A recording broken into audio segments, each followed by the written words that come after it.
바벨론의 멸망을 선포한 두 번째 천사에 대해서 오늘 공부하도록 그렇게 하겠습니다. 오늘 주제는 바벨론의 멸망입니다. 바벨론의 멸망. 자, 우리 이제 조금 더 이렇게 복습을 좀 해보겠어요. 일곱 나팔 재앙이 끝나죠. 11장까지 이제 했어요. 11장은 이제 막간이니까 하여튼 막간까지 쳐가지고 일곱 나팔 재앙이 다 11장까지 끝나고 그 다음에 일곱 대접 재앙은 15장부터 시작이 됩니다. 그리고 중간에 지금 12장, 13장, 14장이 또 들어가 있는 거예요. 일곱 나팔이 끝나고 막간 두 개가 있었죠.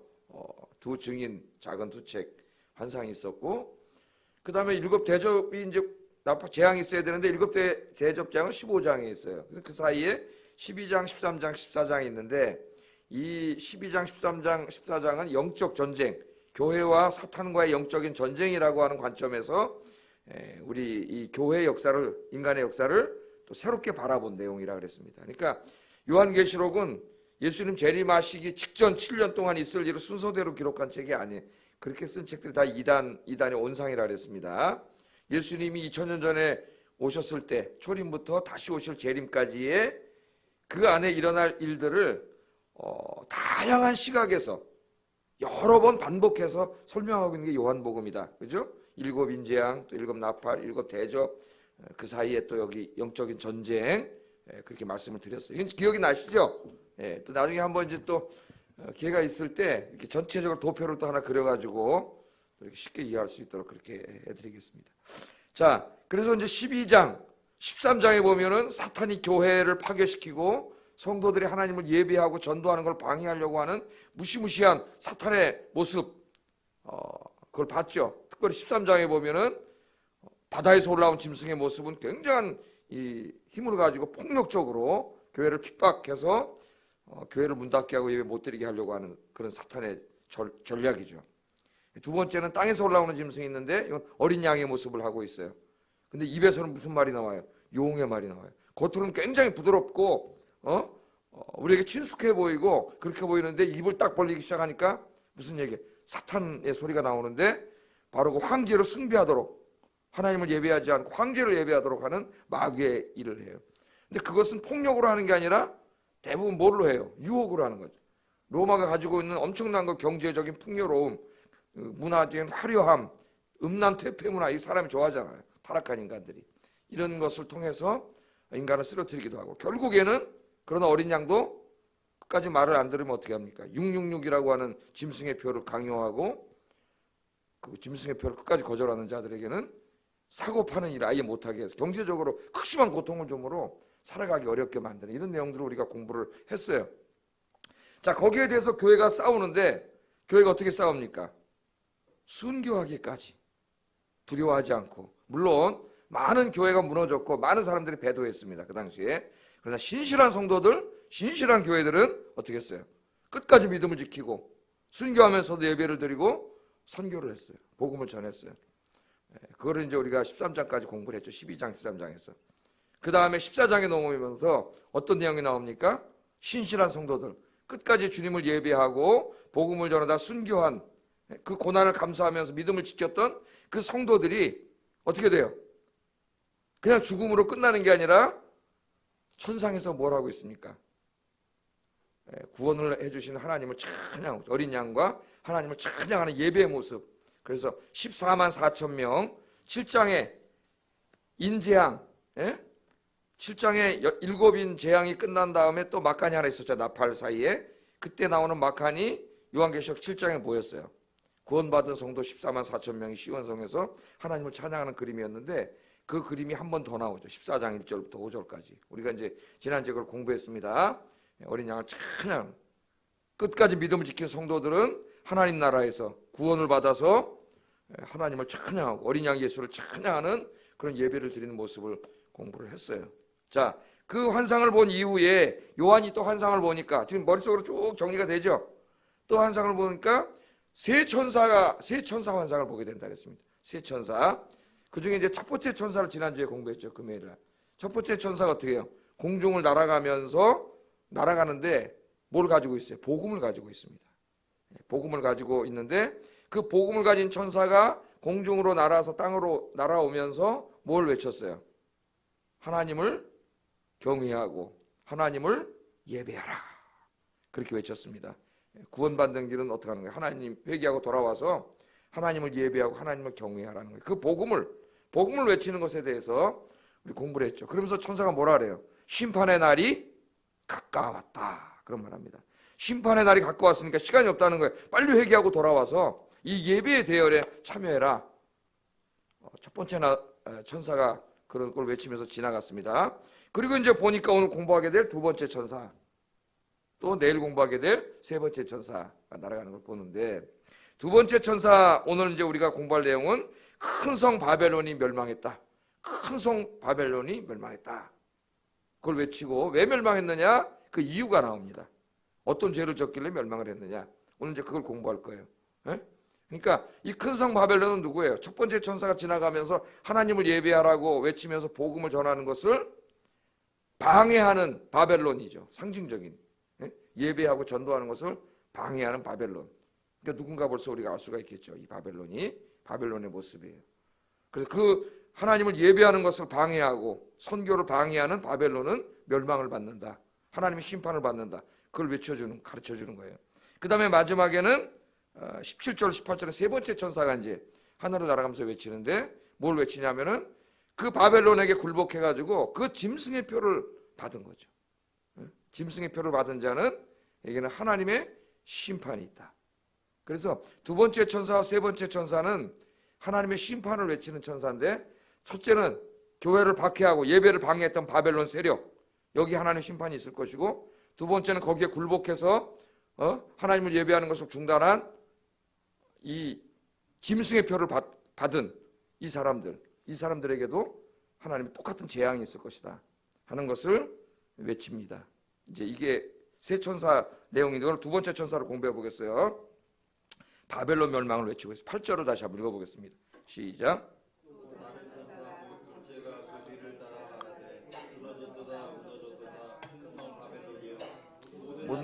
그의 음행으로 말미암아 진노의 포도주를 먹이던 자로다. 그럼 집에 가셔가지고 시간 있을 때 요한계시록 자꾸 읽으세요. 그럼 순서대로 쫙 머리 들어옵니다. 1장부터 21장까지 머리에 싹 순서가 익혀져야 돼. 일단 그렇게 돼야 그 다음에 이제 더 이해가 잘 되기 시작해요. 로마서도 한 10번씩 읽었잖아요. 그러니까 이것도 쫙 읽으면서 자 1장은 뭐 2장은 뭐 3장은 뭐 4장은 뭐 이렇게 쫙 이렇게 눈을 감고 순서대로 한번 금방 돼요. 이게 외워져요. 금방. 자, 지금 뭘 외치고 있습니까? 또 다른 천사고 둘째 천사가 그 뒤를, 첫째 천사 뒤를 따라가면서 무너졌도다 큰 성 바벨론이요, 그렇게 외치고 있습니다. 근데 요한이 이제 요한계시록 쓸 때가 대략 AD 한 95년 정도 된다고 본다면 큰 성 바벨론이 무너진 지는 몇 년 전에, 요한이 요한계시록을 기록할 때보다도 한 500년 전에요. 587년 BC에 무너졌으니까.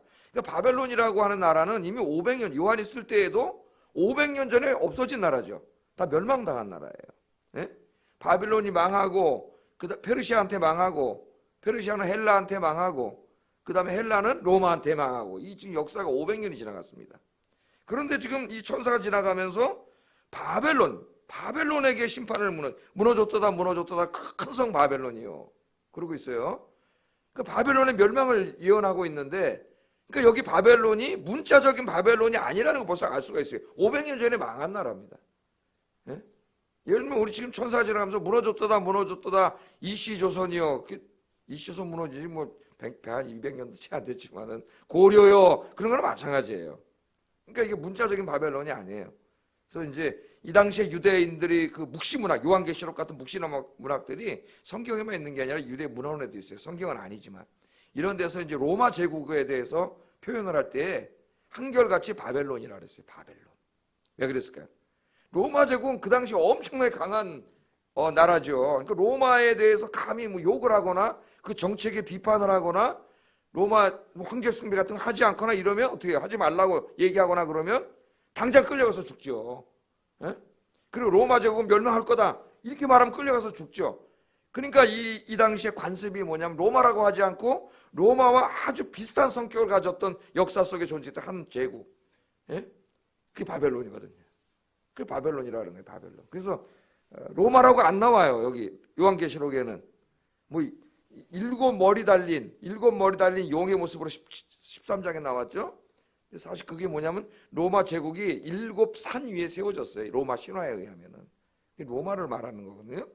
또 이제 공부하겠지만은 15장, 16장 이제 일곱 대접 나팔 재앙을 공부할 때 일곱 번째 대접이 쏟아질 때 일어나는 일이 로마 제국의 멸망이에요. 다시 나와요, 자세하게. 그리고 요한계시록 17장, 18장에 가면은 로마 제국의 멸망에 대해서 2장에 걸쳐서 아주 자세하게 나옵니다. 이거 계속 공부할 거예요. 로마의 멸망에 대해서는. 굉장히 중요한 부분이 우리가 살아가고 있는 사회를 보여주기 때문에 굉장히 중요한 부분입니다. 이 부분이. 그러니까 여기 이제 큰 성 바벨론 이 멸망할 거라 그랬는데 큰 성 바벨론은 요한계시록에 쓸 당시 바로 로마 제국이다. 로마라고 하면 안 돼, 잡혀가니까 예? 바벨론이라 그러는 거예요. 바벨론. 그러나 유대인들이나 그리스도인들은 다 이게 누군지 알죠. 누군지 알아요. 우리는 잘 모르지만 우리는 설명을 해줘야 되겠지만 그 당시 사람들은 다 아는 거예요. 이만희가 뭐라 그래요? 요한계시록 아무도 2000년 동안 해석한 사람이 없고 다 엉터리고 자기만 정확하게 해석했다. 자기만 정확하게 해석했다. 자기가 요한계시록을 해석하기 위해서 하나님이 보내신 목자라 그러잖아요. 목자라. 다른 성경은 관심도 안 갖고 성경에서 비유로 말씀하신 성경. 하나님 나라를 비유로 많이 말씀하셨잖아요. 이거 비유로 말씀하신 것은 이제 그 해석하기가 지 멋대로 해석할 수가 있잖아요. 요한계시록 이런 거는. 그런 것만 택해가지고 지 멋대로 해석을 해가지고 지가 하나님이라고는 안 그러지만 보면은 뭐 예수님이 이미 재림하셨고 그런데 영으로만 재림하셨대. 성경에 예수님이 영으로 재림한다는 말이 어디 있어요? 예수님이 오시면 그 부활의 영광스러운 몸으로 재림을 하시는 거지. 근데 왜 영으로 재림하셨다 할까요? 안 보이잖아, 영은. 그래 속지. 예? 사실 예수님이 재림하시면 인간의 역사는 끝난 건데 성경에 보면은 그 영으로만 자기한테 와가지고 자기가 그러니까 결국 재림 예수라고 안 그래도 재림 예수는 마찬가지잖아.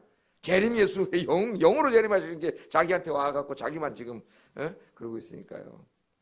참 어리석은데 미혹의 영이 역사하니까 그렇게 많은 사람들이 신천지를 믿고 저도 신천지가 많다는 건 알았지만 이렇게 많은지는 몰랐고 지금 이제 집단 거주지 제가 계속 얘기하던 신천지의 이 전파는 이 코로나 바이러스 전파는 뭐 한 사람이 와서 병 걸려갖고 퍼진 게 아니라 그랬죠. 그렇게는 되지 않는다고.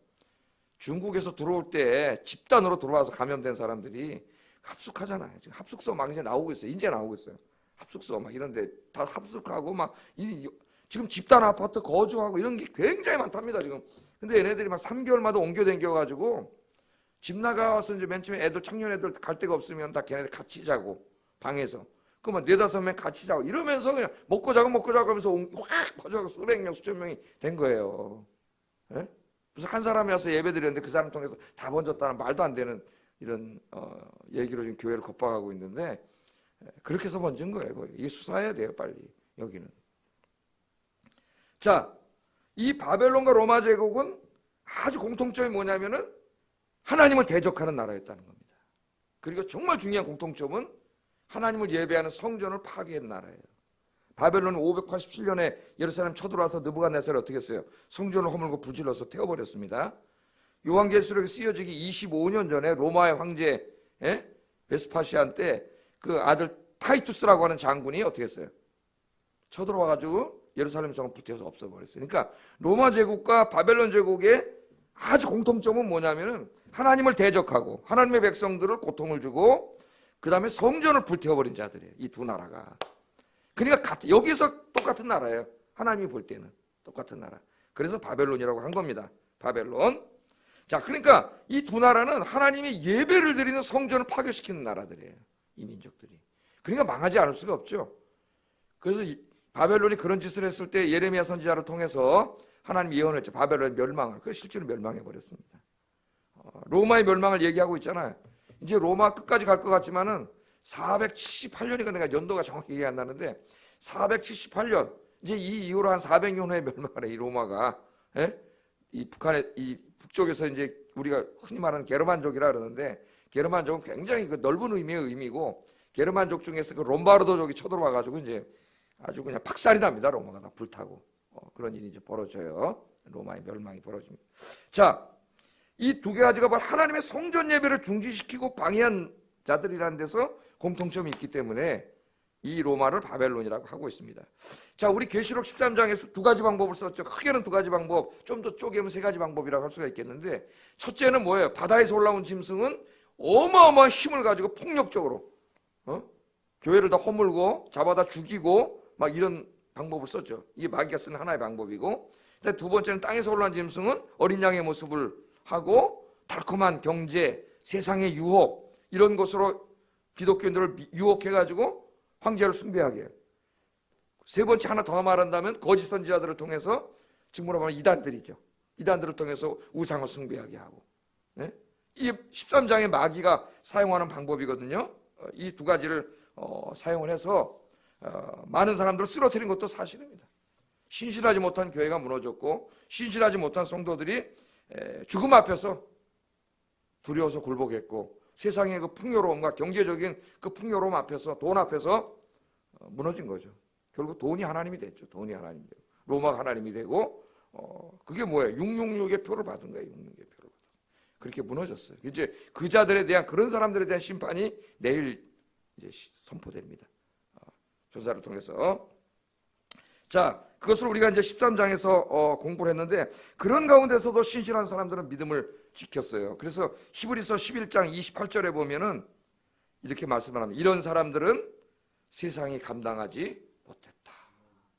히브리서 11장에 보면은 주 예수 그리스도를 예배하고 그 복음을 전파하다가 잡혀가서 매 맞고 고문당하고 지금 뭐 이 정도가 아니죠. 매 맞고 고문당하고 순교한 사람들의 얘기를 쫙 하죠. 어떤 사람은 톱으로 쓸려 죽었다 그러잖아요. 그건 이사야 선지자를 말한 나무 톱으로 쓸려 죽었어요. 네? 그 얘기를 하면서 이런 사람들의 믿음은 세상이 감당하지 못했다. 할렐루야. 오늘 새벽에 오신 여러분의 믿음을 이 세상이 감당하지 못하는 믿음, 그런 믿음의 사람들이 되시기를 주의 이름으로 축복합니다. 네. 그런데 여기에 이 바벨론이나 로마는 그냥 역사 이야기가 아니에요. 그러니까 사도 요한이 요한계시록을 쓸 때는 여기 나오는 이 교회를 잔해하고 방해하고 예배를 못 드리게 하는 이 적그리스도 세력은 누구예요? 로마죠. 로마 제국. 그러나 역사 얘기를 하는 게 아니죠. 성경은. 그럼 그걸로 끝나면 역사일 뿐이에요. 그게 아니에요. 왜 하나님이 로마 제국의 이 모습을 보여준 거예요? 계시록 13장에서. 앞으로 로마 제국과 아주 유사한 모습을 띈 어떤 세력이, 강력한 세력이 나타나서 똑같이 교회 예배를 못 드리게 하고 신앙을 방해하고 어떨 때는 폭력으로 어떨 때는 유혹으로 그렇게 하는 어떤 강력한 세력이 주님 재림하실 때까지 모양은 바뀌지만 계속 나타날 것이다 그 말입니다. 그걸 미리 가르쳐주는 거예요. 하나님이. 어떤 사람이 되라고? 우리는 순교로 믿음을 지키는 신실한 성도가 되라. 그것을 우리에게 가르쳐주기 위해서 요한계시록을 쓴 거예요. 로마 이야기를 하는 게 아니에요. 로마는 뭘 보여줘요? 앞으로 적그리스도가 이런 짓을 할 거라는 걸 보여줘요. 우리에게. 계시록 13장처럼. 그걸 우리가 명심하기를 주의 이름으로 축복합니다. 우리는 지금 우리가 살고 있는 이 시대에 누가 로마 제국의 역할을 하고 있는지 정확하게 말할 수 없어요. 뭐 우리 공산주의자들 말할 수 있겠죠. 폭력으로 교회를 다 잔해했으니까. 지금 뭐 저 이슬람 세력들이라고 말할 수도 있겠습니다. 그러나 오늘 우리 사회에서, 우리 특별히 우리나라에서는 이제까지 전혀 경험해 보지 못했던 새로운 형태의 박해, 예배를 방해하는 세력들이 나타나기 시작합니다. 우리나라에 지금 엄청난 압력 앞에 교회가 다 굴복했어요. 예배를 닫았습니다. 문을 닫았어요. 스스로 문을 닫았어요. 그런데 안타까운 일들이 벌어지고 있어요. 이 폐렴 바이러스, 코로나 바이러스 때문에 전혀 우리가 상상하지 못했습니다. 자유민주주의 사회 안에서 하나님을 자유롭게 우리가 예배하고 평안한 가운데 신앙생활하는 것, 우리가 그게 얼마나 소중한지를 이때까지 모르고 살았어요. 감사하지도 못했어요. 근데 오늘 그게 얼마나 소중한 것인지, 그게 얼마나 큰 하나님의 은혜인지 우리가 깨닫게 됩니다. 여러분들, 이 적그리스도들은요, 오늘 뭐라 그랬어요? 망하였도다, 망하였도다. 하나님의 심판이 있습니다. 함부로 말하고 하나님에 대해서 함부로 짓거리고 하나님을 예배하는 자들, 함부로 조롱하고 모욕하는 자들은 하나님의 심판이 있어요. 그들이 회개하고 하나님께로 돌아올 수 있도록 기도합시다. 우리가 불쌍하니까 전도하고 불쌍히 여기고, 여러분들 끝까지 신앙으로 믿음을 지키기를 주의 이름으로 축복합니다. 아직까지 교회에서 예배를 드렸는데 신천지 같이 집단 감염의 사례가 한 차례도 없어요. 뭐 한 사람 왔다 밥 먹다 두세 명 뭐 이런 그 어디 3만 5천 교회 중에서 하나 찾아내 가지고 하지. 지금 신천지처럼 뭐 모였는데 한 사람이 감염된 사람이 와서 교인이 다 그런 경우가 있어요? 예? 제가 얘기하잖아요. 그렇게 되면 우리나라는 벌써 지하철을 통해서 다 감염됐다고. 지하철 앞에다가는 안심하라고 타고 다니라고, 버스 안심하고 타고 다니라, 이런 자들이 왜 유독 교회만 막을까요? 예? 사탄의 짓이에요. 사탄의 짓. 정신을 차려야 됩니다. 한국 교회가. 예? 자, 이 보면은 이제 이 로마가 이런 짓을 하는데 오늘 말씀해 보면은 이렇게 써놨습니다. 각 나라 사람들로 하여금 음행의 진노의 포도주를 먹게 했기 때문에 요게 죄죠. 망할 거다. 하나님 심판을 받는다. 이렇게 이 말입니다. 그러니까 음행의 진노의 포도주라는 말을 들어서는 아마 요한계시록 13장 말씀 중에서 땅에서 올라오는 그 어린 양 모습, 유혹의 모습, 그 모습을 강조하고 있는 것 같아요. 왜냐하면 교회가 핍박보다는 이 유혹에 다 쓰러졌거든요. 교회 역사에 보면 평안할 때, 경제적으로 풍요로울 때 다 쓰러졌어요. 한국 교회도 하나님 복을 받아가지고 교회도 많이 성장하고 뭐 대형 교회 뭐 엄청나고 편안한 가운데 다 지금까지 목회하는 사람들 하다가 배때기에 기름이 끼어가지고 조금 고난이 오니까 그냥 바람 조금 불지도 않았는데 다 쓰러져 버려요. 무너지고. 한국 교회가 대단한 줄 알았는데 제가 보니까 이 한국 교회 믿음은 사상 누각이다. 그랬어요. 사상 모래 위에 쌓은, 예? 이게 뚝 쳐도 무너지는. 이제 마귀가 봤잖아요. 이제 치지도 않았어요. 그냥 이랬는데도 그냥 스스로 무너져 버리잖아요. 자, 여기 음행이라는 말은 문자적인 음행은 아닙니다. 물론 음행도 하나님 앞에 죄지만 이것은 영적인 의미죠. 성경에서 늘 뭐라 말해요? 하나님을 떠나서, 남편인 하나님을 떠나서 세상에 간음한다 그러잖아요. 예? 호세아서 같은 말씀에 보면은. 그래서 여기 음행은 영적인 음행이 하나님을 예배하고 하나님 말씀에 순종하고 하나님을 섬기며 사는 것을 자꾸 귀찮아하고 뒤로 밀어놓고 누굴 쫓아가는 거예요. 세상에 향하여 입 맞추는 거죠. 세상을 사랑해. 하나님보다 돈도 사랑하고 놀러 다니는 것도 좋아하고, 예? 하나님 말씀대로 살고 봉사하고 전도하는 것보다 세상 나가서 즐기는 것도 좋아하고, 지금 그렇게 바뀌어가고 있어요. 한국 교회에 요새 그 주말에 연휴가 주일 끼고 있으면은 상당수 교회가 텅텅 빈답니다. 주일을 어기고 놀러 다니는 게 아무렇지도 않게 생각하는, 이미 무너지고 있었어요. 한국 교회는. 예? 이미 무너지고 있었어요. 그 음행이에요. 근데 왜 음행을 진노의 포도주라 그랬을까요? 진노의 포도주. 이 사탄의 유혹이 이게 포도주와 비슷하다는 거예요. 포도주와. 그 포도주를 먹으면 하나님의 진노를 받아요. 그 포도주는 술이죠. 술. 포도주는 어때요? 달콤하잖아요. 예? 이 술은 굉장히 달콤하고 먹음직스럽고 보암직스럽죠. 마귀 갖다 돈, 세상의 즐거움, 쾌락, 얼마나 좋습니까? 우리에게 이것들이. 그런데 이것들을 한 잔, 두 잔 마시기 시작하면 어떻게 돼요? 취합니다. 그래서 포도주라는 거예요. 네? 그래서 취하는, 세상에 취하는 거예요. 예수 믿는 사람도 돈이 있어야죠. 돈이 있어야 우리도 살고 하나님께도 드리고 좋은 일도 하고 어려운 이웃도 도와주고, 네? 돈이 있어야지. 돈이 있어야 생계를 유지하고 자녀 공부 다 할 수 있지 않습니까? 네? 그러나 돈에 취하면 안 된다. 마귀는 자꾸 돈을 가지고 우리에게 시험에서 돈에 취하게 만들어요. 이게 마귀가 하는 짓이에요. 돈에 취하게. 그러면 하나님보다 돈을 더 사랑하게 돼요. 다 모든 게 돈 때문에, 예배도 돈 때문에, 봉사도 나이가 많으니 하나님 돈 많이 벌게 해주겠지, 축복해 주겠지, 헌금 그 내는 그 거룩한 행동도 이거 헌금 내면 하나님 몇 배로 더 주겠지, 이런 불순한 동기로 돈을 내게, 하나님 앞에 헌금을 하게. 하나님 앞에 감사해서 내는 거지. 그럼 하나님 주실 수도 있고 안 주실 수도 있어요. 필요하면 뭐 10배라도 주시고 또 안 필요하면 안 주십니다. 거기 너무 우리는 하나님께 드리는 거지, 그냥 감사해서. 예? 예. 근데 목사들이 부추겨요. 또 뭐라 그래? 어떤 집사님이 5천만 원 헌금했더니 50억을 벌었습니다. 옛날 부흥사들이 주로 써먹던 사기 아닙니까, 여러분? 사기. 예수 믿는 사람은 성공해야죠. 높은 자리도 올라가고. 그게 나쁜 거예요. 그 자리에 올라가서 훌륭한 주 얘기를 하면 되지요. 예? 그런데 어떻게 돼? 사탄은 그런 것에 자꾸 취하게 만들어. 권력, 출세, 성공에 취하게 만들어서 인생의 목적이 그게 돼버려. 하나님보다 그게 더 중요해져. 나중에. 그 예배 빼먹고 성공하고 출세하는 데로 가는 거예요. 자꾸. 기독교인들도 여가가 필요하죠. 여행도 가야 되고 뭐 가지 말라는 게 아니죠. 목사도 가끔 쉬어야 되고 여행도 가야 되고. 그게 나쁘다는 게 아니라 마귀는 그걸 자꾸 갖고 와서 우리를 취하게 만든다는 게 취하게. 포도주처럼.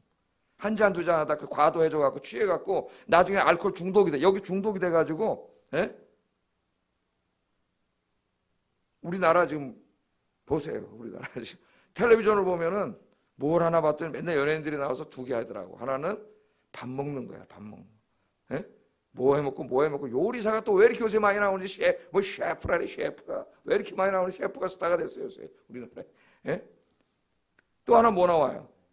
여행 댕기는 놀러 댕기는 거 해외에 여행 댕기는 거 여기저기 저기 맨날 그러니까 애들을 부추겨요 자꾸 이렇게 사람들을 부추겨서 그거 보고 보면 나도 한번 가고 싶다 그래가지고 진짜 어마어마하게 우리나라가 진짜 세계 여행 나가는 그 해외 여행 국가가 됐는데 지금 못 나가죠 이제 100몇 개 국가에서 문을 닫아요. 그 어떤 목사님 회개 기도에 이 기도가 나오더라고.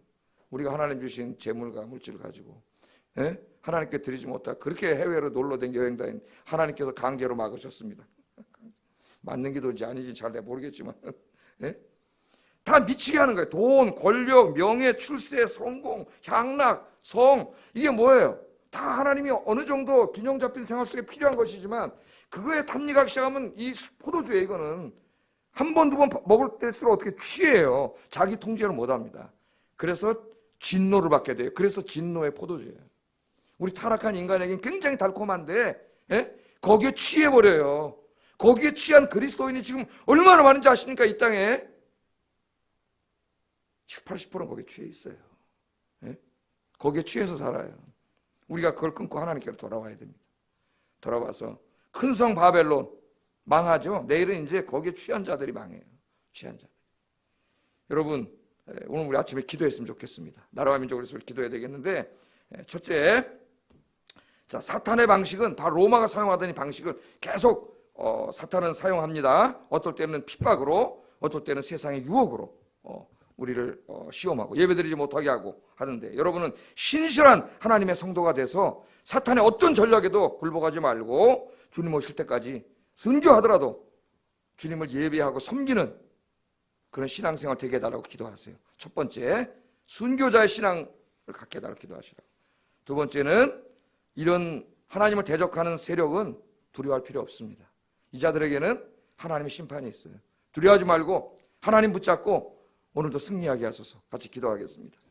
사랑과 은혜가 충만하신 하나님 아버지